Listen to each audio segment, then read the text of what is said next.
Hello, everybody. This is the Cosmic Clock Archive Hour. I'm Greg Malazzi. I started the Cosmic Clock. Thank you for joining us. We got our coffee here. Hope you have yours. We're going to try to do this every Friday, and what the Archive Hour is essentially a way for me to share and explore a lot of the materials in the archives I've been sitting on with you. And I thought it'd be a fun format to do it in a sort of a live setting like this, where we could look through things, dig through things, just be together while doing it. It's kind of an interesting approach, sort of paranormal ASMR, if you will. I've been told I have a good radio voice. So this is all new. This is the first time I'm doing this. For context, I made a film about Andrija Puharich, who was, of course, a very strange individual, very smart individual. He spent his life researching the paranormal and died in 1995. And he left behind a trove of archives. I was going to start a timer here. He left behind basically his entire life's work, and I was lucky enough to have access to that for the documentary. And there was so much material, it became impossible to really include it all in the film. And I've been sitting on it, and the Cosmic Clock was really a way to just start something, to be able to release this information, to share it. I find it interesting. I know a lot of people out there probably find it interesting as well. So that's how the Cosmic Clock started, and this archive hour is going to be a weekly show where essentially every week we dig through the archives of Puharich's and other researchers. We're starting with Puharich because I just have so much, and it seems timely given that the documentary will be coming out in a few months. So essentially, we're going to pull some sort of folder, binder. We can get into videos and audio tapes too, but to start, we're going to pull something new every week and basically just go through it together live. And there's so much stuff, and I really did sort of blindly pull something here. And I've looked at a lot of this before, of course, but to be totally honest, a lot of this has been quite some time that I've looked at it. So it's kind of new for me, too, to dive back into this stuff, which is pretty fun. This folder here is labeled 1978. And what the contents within it, well, there's a number of things, but the most important thing really are the original Pachita papers. Now, I've done a couple things on Pachita. My friend Pavel, CO Activo channel, check him out, of course. He's covered a lot of Pachita, and Pachita was an alleged Mexican female healer who supposedly performed healings on people without using any anesthetic. She sort of drove knives into people's bodies and necks, and the whole sort of psychic healing thing, of course, like everything, has been debunked by certain people over the years, but it attracted Puharich enough to study this woman pretty intensely in the late 70s. Here's a picture of her and Puharich together. I'll post all these bigger in the video. This says, Figure 1, Pachita, age 78, is on the right, discussing the research program with the author in her home. The author, of course, being Andrija Puharich. So before getting into those other pictures, Puharich, well, he started looking into this psychic healing stuff in the early 60s. He was really interested in this guy named Arrigo, and that he wrote a book called The Surgeon with the Rusty Knife, which you can look up.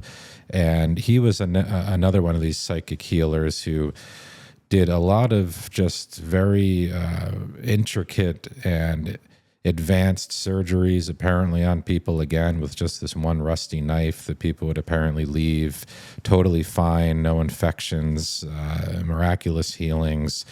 he would psychically prescribe them medications that he otherwise would have never known they needed, things like that. I'll probably do a whole nother video on him. But that was Puharich's initial dive into the psychic healing stuff, but he got very interested in Pachita in the late 70s, and he spent a lot of time going to see her. And a lot of what is in this particular folder is an outline of sort of this major research project he wanted to start, which basically was going to be bringing Pachita back to the United States and building this whole medical research center, I guess, around her, of doctors and physicians and people who, I guess, saw something real in this psychic healing stuff and sort of a whole new approach to medicine and healings. And that was his goal. But what I found most interesting, I must say, in this particular folder is this document here. And this document is labeled confidential. So, like a lot of Puharich's work, I don't really know who this would have been sent to or why it was labeled confidential. It could have just been him wanting to do that. It could have actually been confidential and sent to, some serious individuals. But that's what it says. It says confidential, and it's a preliminary report on the Pachita project, Tepoztlan, Mexico. This was 1978. And what's interesting in here is it starts with, he says, the author is interested in exploring the foundations of the healing process. He has conducted studies on this problem since 1962 in Brazil and Mexico. Again, Brazil is where Arrigo lived, like I said earlier.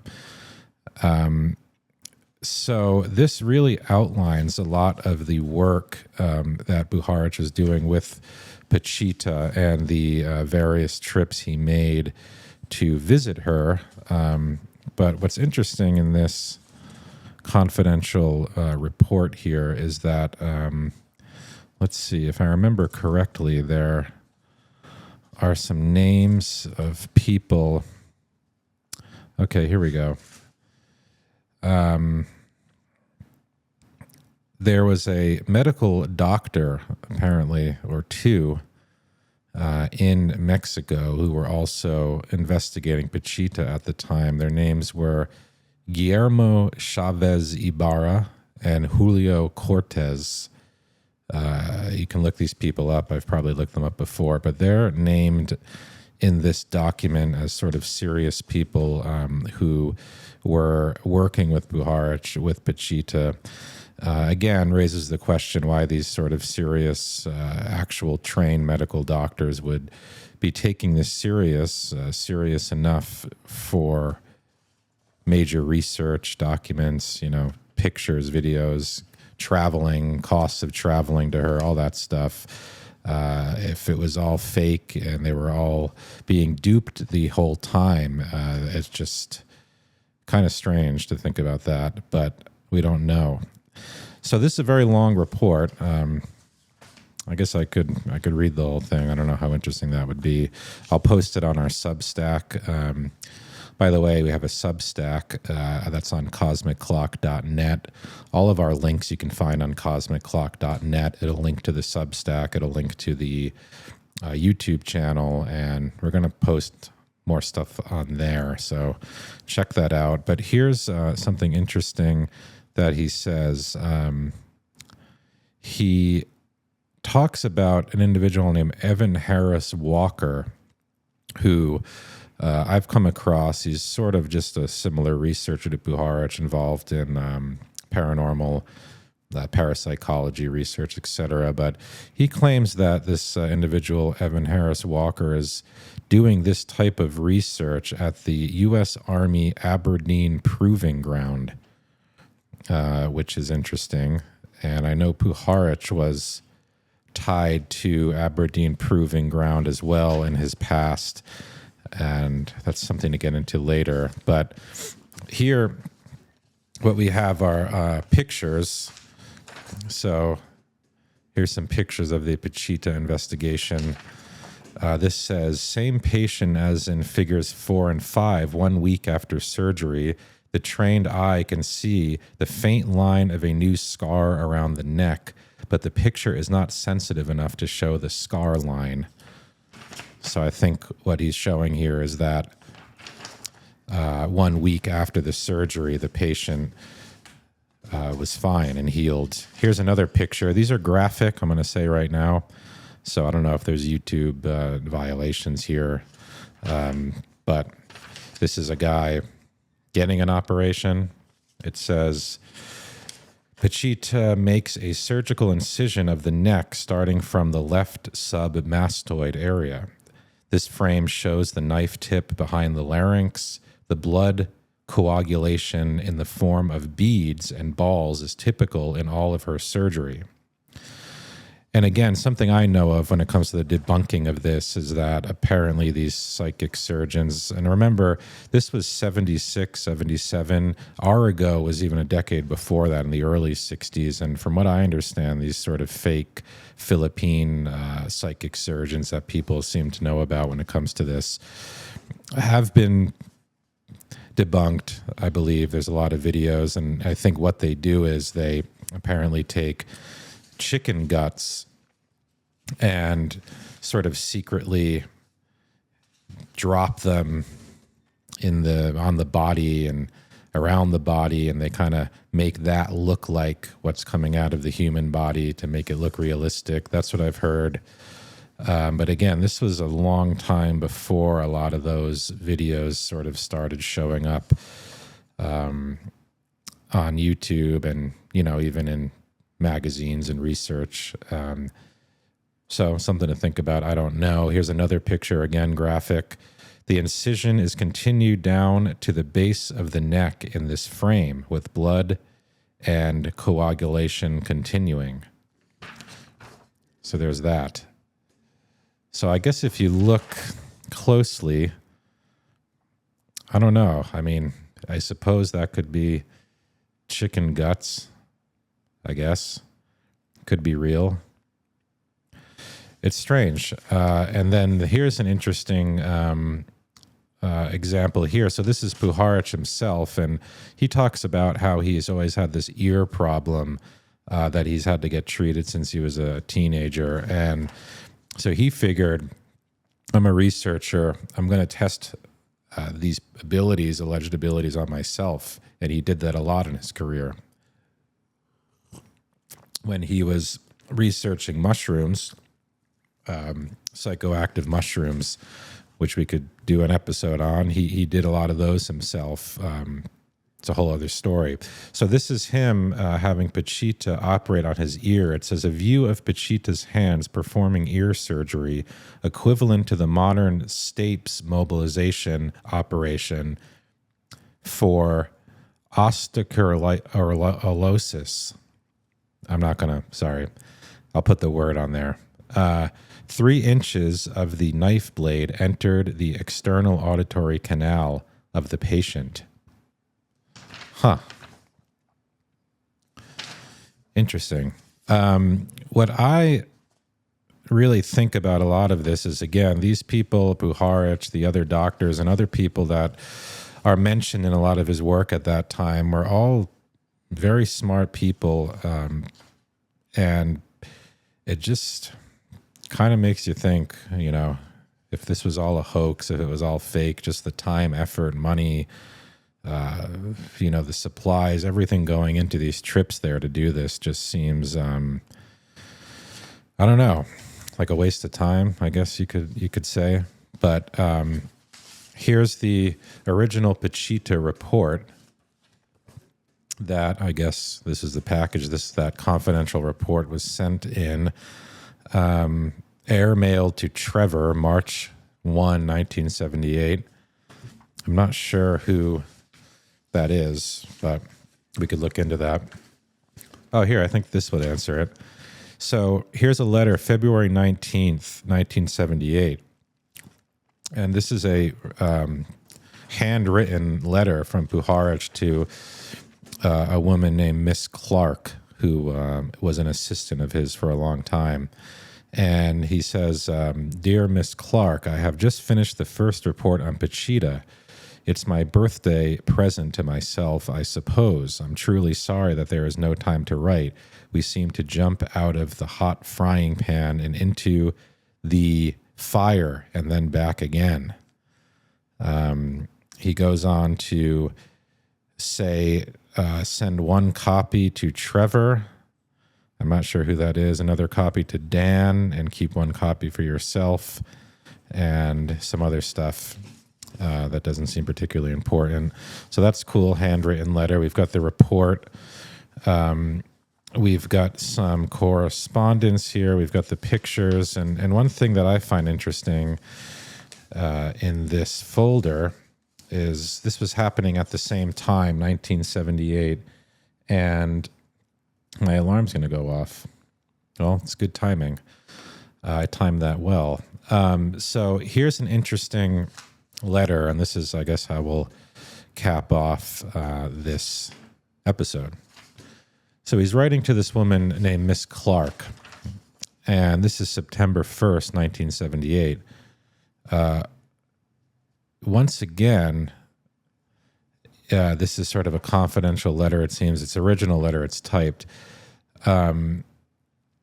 So he has saying a lot here, but what's interesting is at this time, Puharich was living in Mexico in hiding, essentially. This was right after his house was firebombed in an attempt to sort of destroy his research, everything he was doing, and potentially kill him and the people in the house. That's a whole nother story, but that had just happened. And, you know, this is such an interesting letter. Actually, I think I'm going to read the whole thing if you want to stick with me, because it's kind of hard to paraphrase it. So it says, "Dear Miss Clark, if this letter gets to you, you will know that I have finished the revision of the Tesla book." So it's interesting that he was writing a book on Tesla and his research and the Pachita project at the same exact time. Again, Tesla and Puharich, interesting connection there. That's a whole nother episode. But he says, "I have finished the revision of the Tesla book. In a way, it has been a blessing to be in total isolation in that I could really concentrate on the book. The only fly in the ointment is that I am bothered by the fact that after your first phone call to me from a phone booth, two NYC operators separately called here to get the address of this place. Both spoke only in Spanish. One was a male and the other a female. This leads me to believe that the NSA has in action a computer search going on for all numbers that I may have used in the past from all over the world. They probably got thrown off because you gave the operator the route numbers.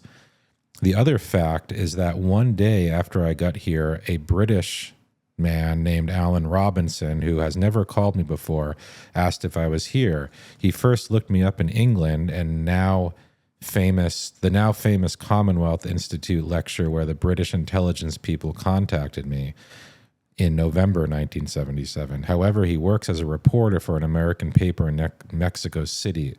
So I suspect that he really works for the CIA.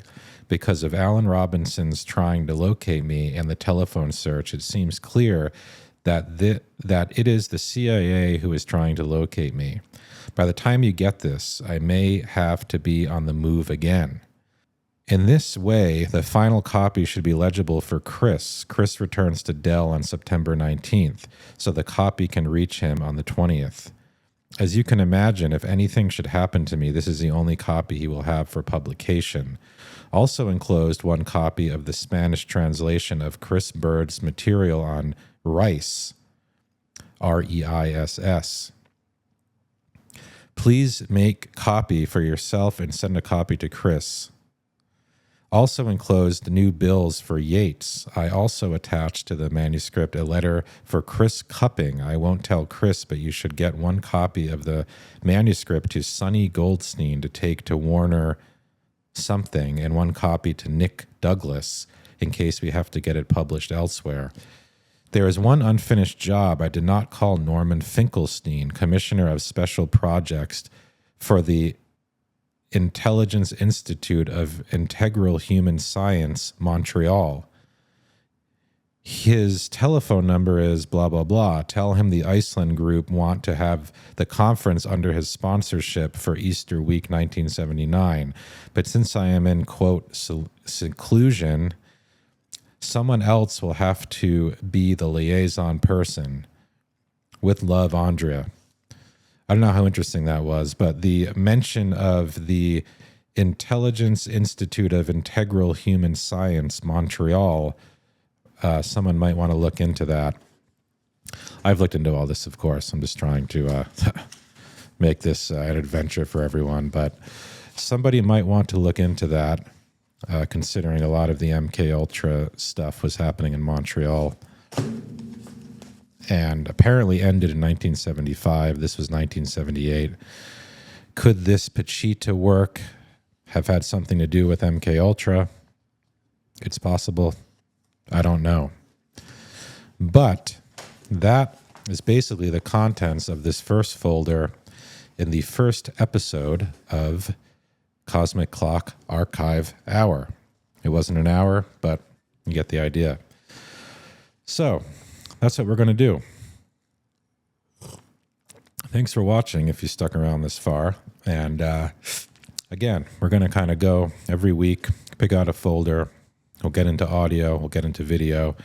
Just look through things together, try to piece things together. What's fun about Puharich is he was such an enigma and involved in so much. It's just this big puzzle. And anyone interested in this world and this history, I think will have a fun time with that. Please subscribe to our YouTube, our Substack, where we're going to put more images and more scans of things on there. So our YouTube and our Substack, you can get those in the link in the description. And we're going to try to do one of these every Friday. So thanks a lot, and subscribe, follow, all that stuff. See you next time.